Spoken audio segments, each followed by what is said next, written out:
আপনাদের আরিফিন শুভ kissing scene করতে পারে। আরেকটু বেশিক্ষণ করতে হচ্ছিল এরকম কোনো কিছু না। নূর সিনেমায় আরিফিন শুভ ও চিত্রনায়িকা জান্নাতুল ঐশীর চুমুর দৃশ্য নিয়ে আলোচনার ঝড় উঠেছে। পরিচালক রাইহান রাফির সিনেমাটি বায়োস্কোপ প্লাসে মুক্তি পাবে।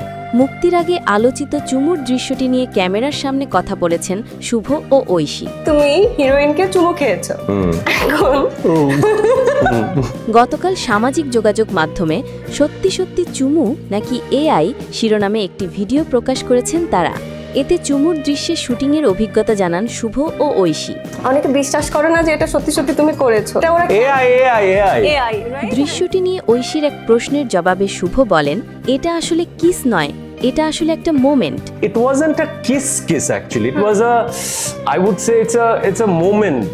আমরা কখন যে সিনটা করলাম, আদৌ কি কোনো কিছু হলো, আমরা নিজেরাও বোধহয় বুঝতে পারি নাই। এটা একটা মোমেন্ট। আরিফিন শুভর এক প্রশ্নের উত্তরে ঐশী বলেন, এটাতে কোনো রিটেক লাগে নাই। আমার যে সহশিল্পী ছিল সে মাঝে মাঝে যথেষ্ট দয়ালু। এটাতে রিটেক লাগে নাই কিছু না, আমাদের কিন্তু তুমি রিটেক চাচ্ছিলা? আমার যে কো-অ্যাক্টর ছিল তো সে যথেষ্ট দয়ালু মাঝে মধ্যে। এই সিনটার আগে আমার মুখ দেখে হয়তো উনি সিচুয়েশন বুঝতে পারছিলেন যে আমি একটু নার্ভাস কিংবা আমি একটু টেনশনে আছি, জিনিসটা দেখতে কেমন লাগবে। সে আমার হয়ে দয়া করে ডিরেক্টরকে গিয়ে বলেছে চেষ্টা করেন যেন 1 থেকে 2টার বেশি টেক না লাগে। দুজনের অকওয়ার্ডনেসের ব্যাপার আছে, বা যাই হোক না কেন